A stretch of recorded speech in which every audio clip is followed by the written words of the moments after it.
Yo conocí a François justamente por el gran tema de la ciudadanía en el Instituto Federal Electoral, donde trabajé 10 años. Bueno, nos conocimos haciendo proyectos de investigación y se volvió colega y amigo querido, entrañable y admirado. Pues a François lo conocí hace muchísimos años, en 1998, en San Cristóbal de las Casas, en Chiapas, en un evento académico que habían organizado en el CIESAS del sureste para pensar esto de la representación política indígena, cómo los indígenas después del zapatismo también estaban participando en procesos electorales y una visión optimista y otra crítica, y ahí fue como conocí a François. De entrada no parecía el típico antropólogo que está en México, sea mexicano no, así del sombrero y el morral, ¿no? Sino que era un tipo pues muy guapo, con su suéter de cuello de tortuga y además porque no se podía estar sentado, ¿no? Estaba opinando, entonces iba caminando de un lado a otro y decía, bueno, ese señor, que se siente.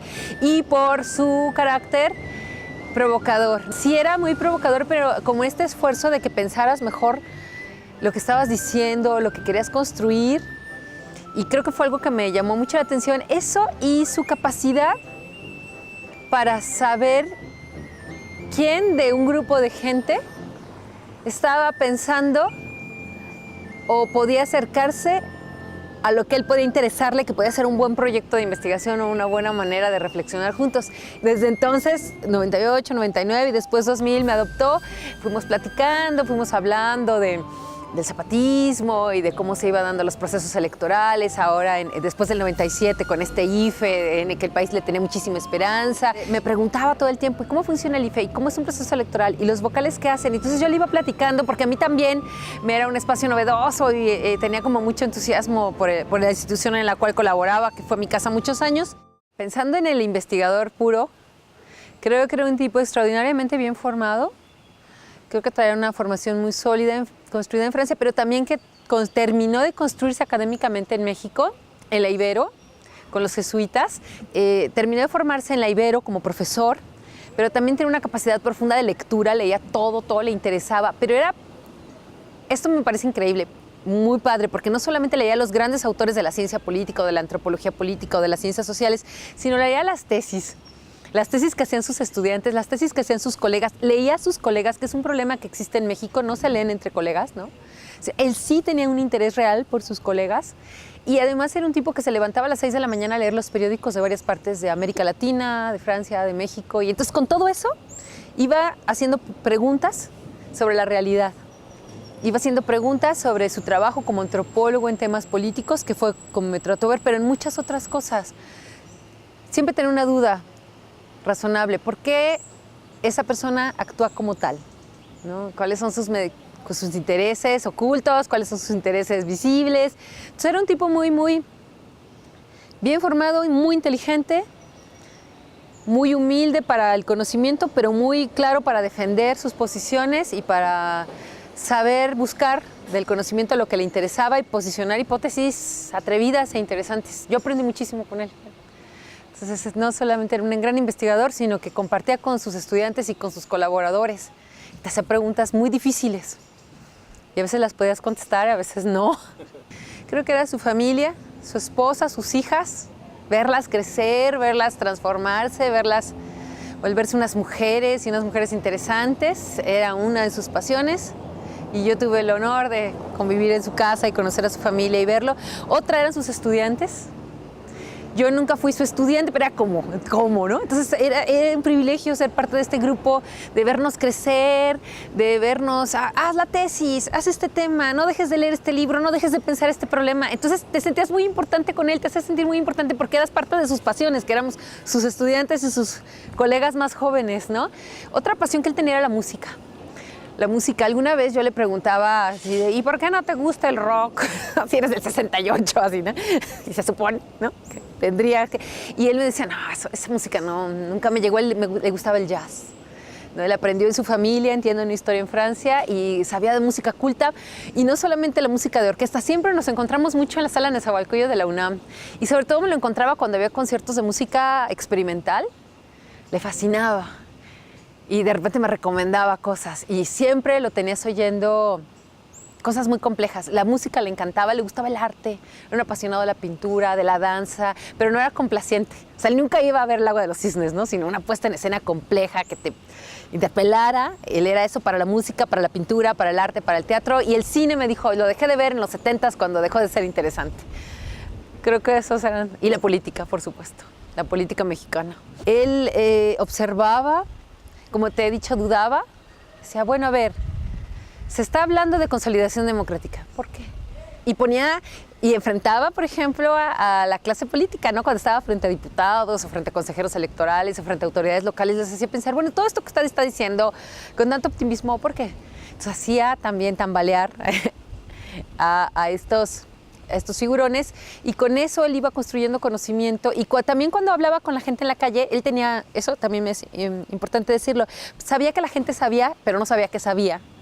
Y entonces su trabajo también como antropólogo era sacarle a la gente no solo el conocimiento como este trabajo de etnología de tu informante, sino que también la gente se diera cuenta que sí sabía, y entonces la gente tuviera como este momento de iluminación de, sí es cierto, ¿no? Y entonces yo pienso que la democracia es esto, claro, y entonces por eso tenemos que o organizarnos, o votar de otra manera, o seguir reflexionando. Tenía esa capacidad, creo que eso era maravilloso, que le daba a la gente le regresaba a la gente el poder al hacer preguntas, y tú te quedabas así como, sí es cierto, entonces todos aprendíamos. Esa era una gran capacidad de antropólogo, una gran mirada de saber quiénes eran los que iban a darte el dato, pero también cómo devolverle el dato al sujeto. Sí, es algo que siempre le preguntábamos, así como queríamos la respuesta perfecta, y nunca nos la dio. Pero yo, en mi opinión, creo que le fascinó este país, que era un joven de su generación, muy de esta Francia de la posguerra, yo así lo veo, de una Europa, como muchos europeos críticos lo han dicho, en decadencia, una Europa que se acabó, su cuento de la modernidad, y que había que buscar cosas nuevas, y que el mismo 68, que les dio mucha potencia a estos jóvenes franceses, también les dejó como esta sensación de no va a pasar nada, entonces vámonos, y esta posibilidad de hacer cosas nuevas y de construir un mundo nuevo, que también es una mirada muy occidental de volver a hacer lo nuevo, le dio la sierra Tarahumara, descubrir este mundo totalmente ignoto, pero después ver toda la complejidad de un país como este, ¿no? No solamente eran los pueblos indígenas, sino sus clases políticas, sino su clase académica, sino las artes, sino los jóvenes, sino las clases medias, sino la ciudad misma, que además era una ciudad muy padre, en una Ciudad de México todavía muy inocente, muy ingenua, muy encerrada en sí misma, muy priista. El PRI, creo que también eso le llamó la atención, ¿no? ¿Cómo alguien puede mantenerse en el poder tantos años y la gente tan a gusto? ¿No? Eso creo que también le llamó mucho la atención, este modo, y después conocer América Latina. Y su raíz fue mexicana, aunque nunca se hizo mexicano, ¿no? Siempre, pero yo creo que era por esta actitud de yo afuera. Miro a Francia desde afuera porque soy un francés que vive en México. Miro a México desde afuera porque nunca me volví mexicano, aunque mi esposa y mis hijas son mexicanas, mi esposa se volvió mexicana, ¿no? Le daba esta posibilidad de ser muy plástico y poder estar entonces en todos lados. Cuando yo empiezo a hacer un trabajo para el Programa de Naciones Unidas para el Desarrollo, el PNUD, un proyecto de educación ciudadana, que te digo que es a lo que me dedico, y tenía que hacer algunos proyectos pilotos en algunas regiones indígenas, algunos lugares donde yo ya había estado con François y por mi cuenta, pero tenía que visitar alguna universidad intercultural, que es algo también en lo que él trabajó mucho, en pensar las universidades interculturales y poner el dedo en la llaga de lo que no tenían que ser, ¿no? Y entonces me dijo, yo conozco la de la Huasteca, le pedí los datos para ponerme de acuerdo con ellos. Me dijo, no, yo te llevo, que era profundamente generoso con todos. Y pues para mí fue maravilloso, ¿no? Porque era viajar con él, era increíble, era recorrer el país, y que en cada lugar, que los conocía perfecto como buena antropóloga, hasta las piedras, ¿no?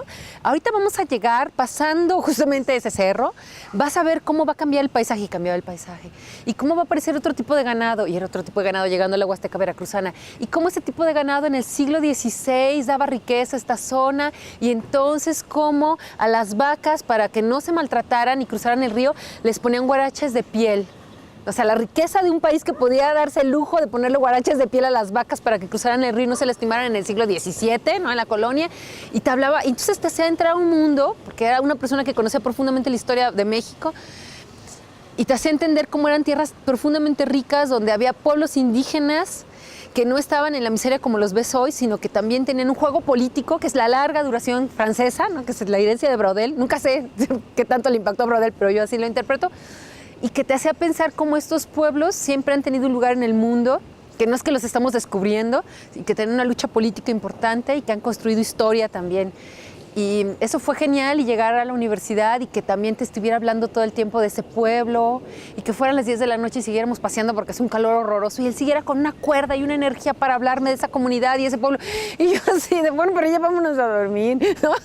Y esa capacidad que tenía de conocer perfectamente los lugares y hacértelos ver desde el siglo XVI y ahora, y pudieras ir y venir, y esa generosidad que tenía para que tu trabajo también valiera la pena, era maravilloso. Pues yo perdí a un amigo entrañable, lo voy a extrañar siempre, porque todos los días, mientras fuimos amigos, durante un periodo muy largo de vida, más de 10 años, aprendí con él no solamente a hacer investigación en estos procesos de democracia y ciudadanía, sino que me fortaleció como ser humano. Era un tipo que sus detractoras decían, era un machista. Yo no sé de dónde lo sacaron.